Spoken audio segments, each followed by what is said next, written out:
zomnikelo egameni kaJesu. Haleluya. Amen. Ngicela nje ukuthi ngifundele nje iminute elodwa Markos esibili chapter 4 verse 1 and 2 bese nikela bazalwane. Amen.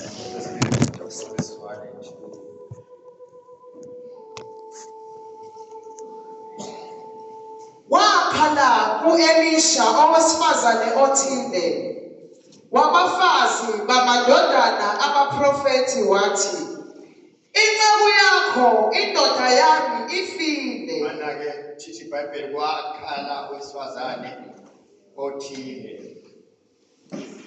Uthi waya ku-Elisha wathi, inceku yakho indoda yami. Yabona la ize njani?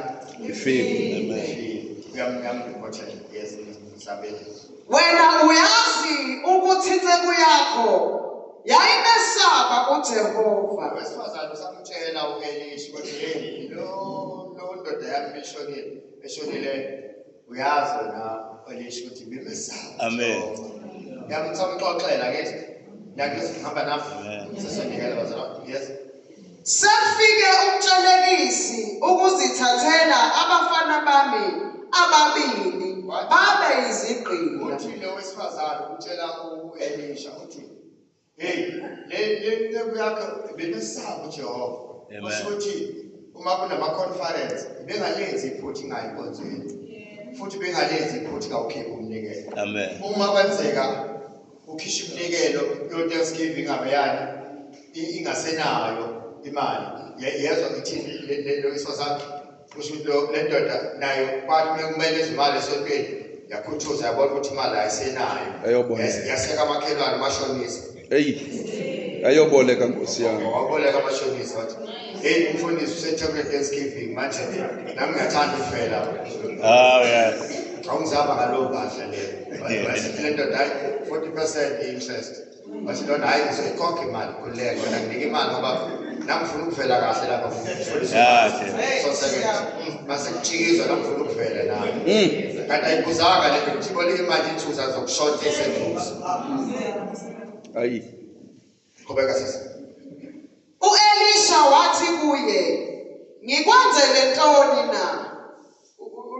Uthi Elisha yakuzwa ukuthi sekufike umtshelekisi ukuthi lo wayekade bolekekeni imali lo wesifazane ufike yafika kulo mama yazothi hey manje indoda yakho phela ngoba ishonile nje uhambe kanjani esosweni ngoba manje ihambe ukuboleka imali yakho.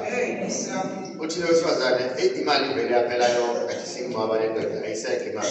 Uthi awukwazi ukukhuluma kanjalo imali yami ithatha indoda yakho. Mina ngiyayidinga imali yami.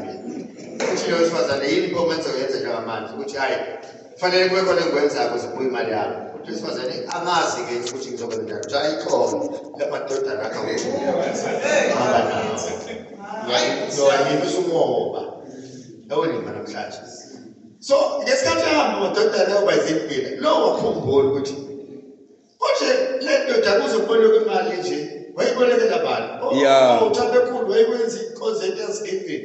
Hayi asuka lesifazane waqonda ku-Elisha emxoxela ukuthi hey ingane zami zithathiwe le nkonzo yakho yenze kuthaba. So indoda yami manje izingane zami ithathiwe. Manje ngiyacela ungisize ngoba manje kufanele ingane zami zibuyele ekhaya. Uhlangahlanganise la esontweni ucela abazalwane behlanganise imali noma behlanganise ko-100 rand konke imali le ndoda ingane zami ebuye ngoba ngeke phela ingane zami iphela sele. Uyamuzwa lo mfundisi uthini? Akanandaba lo mfundisi yokuthi kufanele kuhlanganise imali. Uthini lo mfundisi siswami? Amen. Ngitshele unantoni endlini? Ungathi umuntu ezokhala ethi ingane zami ithathe usambuza ukuthi unantoni endlini. Uthi unantoni endlini yini onayo ekhona endlini. Waqhubeka sisi. Wathi incefezi yakho ayinalutho endlini. Uthi akunalutho umfundisi endlini. Yes. Ngaphandle komfuma wamafutha. Into ekhona nje umfuma wamafutha nje omncane. Yeah. Wayesethi hamba utsheleke izitsha ngaphandle kubo bonke omakhelwane bakho. Izitsha njani?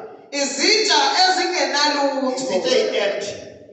Nikon Amen. betheleke kuphi Umakhelwane. mina mangibuka lezi zitsha ke angibuki izitsha zangempela mhlawumbe abanye bangasho njalo kodwa akusukimi lokho mayithi hamba uyoboleka izitsha enjani engenalutho into engenalutho umuntu othi ufika kuyena uthi ngizokhela awungizama phela ngo-10 rand ngifuna ukugibela ngiyela kaSikhumbe ngizokunika mangibuye kanti ngohola iqolo umuntu ongenalutho vele ethi ngibona naye lutho akusukho yabona nje ubona mina nje bona mina ngokugcina ngani umuntu onjalo-ke Elisha ekhuluma ngaye manje hamba komakhelwane uyokwenza njani uyokwenza izinto ngikanise la ngosisi Bobby nobathathu ngihlale eBitchman sesiyanikela manje nangu lo wesifazane usehambe kwamakhelwane ngobuya nezitshenja futhi kuye nomakhelwane abangenalutho abanalutho labakhelwane la bananje impuphu banalutho kwabuya nabo kusethi uthi Elisha ke thatha la mafutha othintana kanjani uthele kulezi zitsha enjani futhi nikela abantu abanjani abangena lithi babe zazigelile zitsha akusho iBhayibheli kusho mina ukuthi kwabangabantu akusho iBhayibheli ukuthola indawo lithi waqala lo wesifazane lithi wavala endlini waqala wathela amafutha agcwale ema-akhawuntini akhe wathela futhi amafutha kulesitsha kulosisi lo akhawunti yakhe qala lokho inyuka kancane wathela kulosisi yanyuka kakhulu i-akhawunti umakethe usethi-ke seyiphelile izitsha zathi uma yiphela lezitsha anqamuka amafutha enye izinto eyenza ukuthi sihlupheke empilweni yethu ukuthi masinikele kunami ubaba bese ngiseqedile kanti fanele isandla sami siqhubeke lokhu sinikelile siqhubeke sinikele singakhathali ngoba uma siqala sikhathala ukunikela kunqamuka imbazalwane ngesikhathi sekunikela ukuthi wena hayi angisana ndaba angisanikeli manje sekade kanikela ukwamfuna ukuthi ungakhathali nethi kade sekunikele ebandleni ngikhathele manje yabona manje uzonikela ngiphathele 5 rand ngavele lokunikela usisize ngalutho ngesikhathi ukukhathala unqamuka amafutha manje kufanele isandla sakho singayeki kwenzani kunikela phansi so manje uma ebuyela ku-Elisha amtshela ukuthi ayi seyigcwele zonke izinto uthi thatha ngombe njani lodayisa qala ibhizinisi enye izinto oyokwenza uphumelele empilweni yakho ukuthi isandla sakho singakhathali kwenza njani kunikela enye izinto ekuhluphekisayo ukuthi uma usuke ekhaya uyeke le mali oyishiye ngaphansi komqamelo leyo ishiye ngaphansi komqamelo naleyo oyishiye emotini wasiqinga 10 rand wathi hayi uNkulunkulu uzokwenza ukuthi isasa lakho nempumelelo yakho ingafikeleli la uyakhona ngithi njengamanje sizonikela abazalwane abantu baphethe u2 rand umuntu othembekile kodwa uma ubuka impela ungazucela imali kuyena kodwa bazonikela ngophethe 2 rand 10 rand omunye 1.5 rand yini indaba sebanikela bazowakhathala uyabona ukuthi ayindawo lena kanti awazi lo mnikelo kungenzeka ukuthi uzovula iminyaka Nto singadanganga. uthi asinikele senjani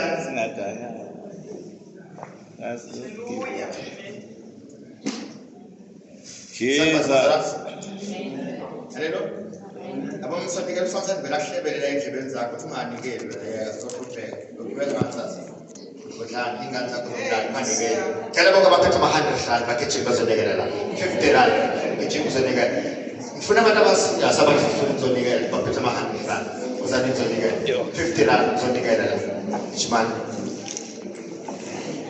yabona abantu labo abahlekayo yibona bazoloku beqhubeka bahlekayo bebuseka Haleluya.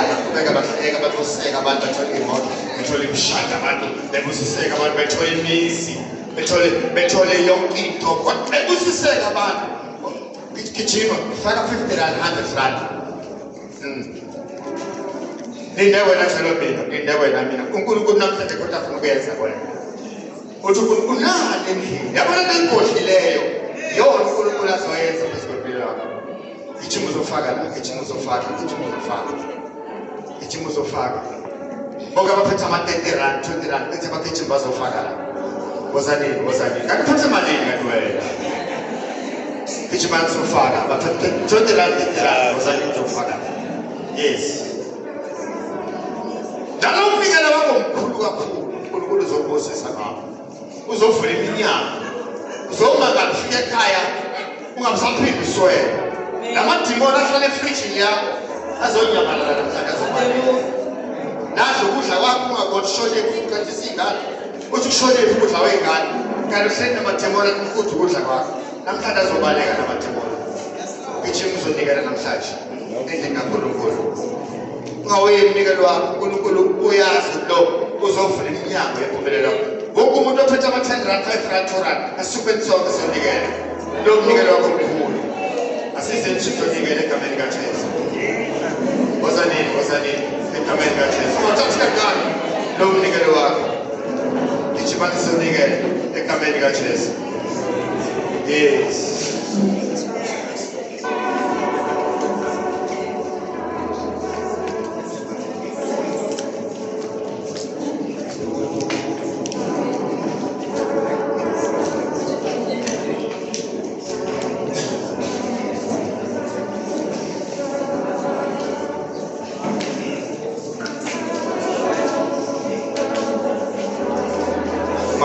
Mamfundisi Mpunzana icela athandazele umnikelo egameni kaJesu. Ngifuna bonke abanikelile lapha omunye abezothula ubufakazi kwinkonzo elandelayo eyothi ngempela wekaqamba amanga babusuku egameni kaJesu. Sibe ngenyawo. Jesus. Siyabonga kakhulu. Hallelujah. Thank you, Jesus. Wasifundisa ngokuthi wena unikele. Jesus. Unikele ngakho konke. Wanikela the-best onakho. Wanikela ngendodana yakho uJesu Kristu. Siyabonga baba wethu onamandla onke nasebusuku. Sibonga nje ukuthi usivumele ukuthi size endlini yakho Jehova. Sizwe izwi lakho. Sizwe ukukhuluma kwakho. Ukukhuluma kaNkulunkulu okungafani nokukhuluma kwabantu. Siyabonga msindisi wethu.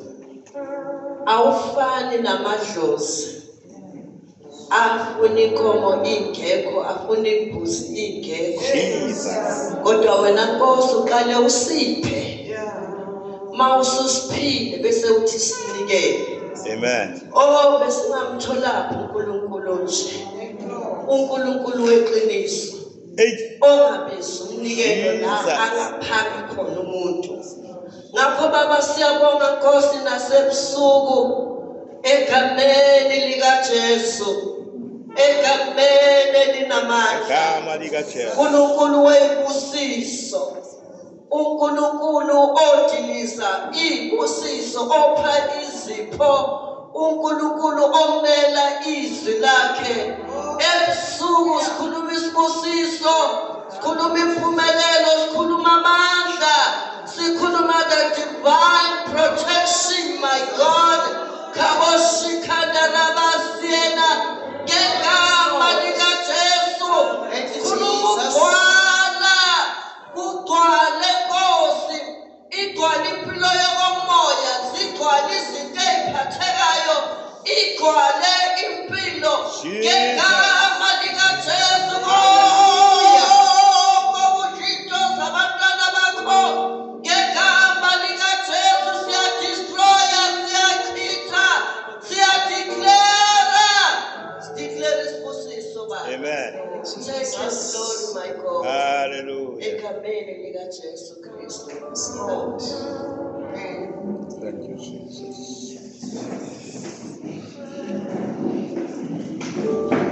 Siyabonga kakhulu bazalwane, awushayela uJesu izandla kakhulu.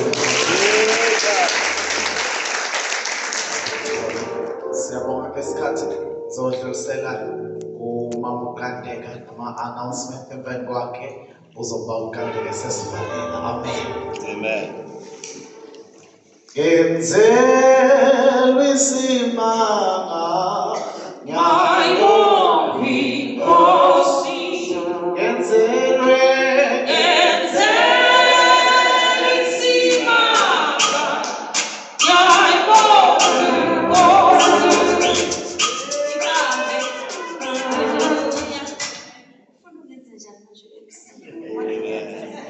Sanibonani. Haleluya.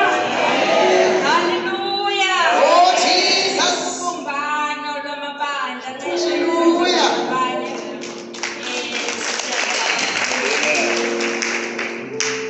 Umama umfundisi uKandeka omphambi bazalwane ophuma kwibandla iHoly Tower kwaSithebe. Bazalwane siyabonga kakhulu. Angizile ukuzobonga, ngizile memezelo kodwa ngicela ukudlula siyabongiswa namhlanje siyabonga iziko sephelona usivuselela emthandazweni. Bazalwane asihleki siyaphambili ngizomemezela inkonzo yethu elandelayo bangcwele.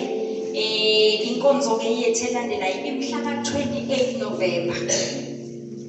28 November babusosekhethi ngiyabingelela noma sanibonani ma emuva. Haleluya befundisi bonke mkhulu Zoom ngiyabingelela. Haleluya. Amen. Ngiyabona ukuthi likhona le-protocol engidlulile. Haleluya team.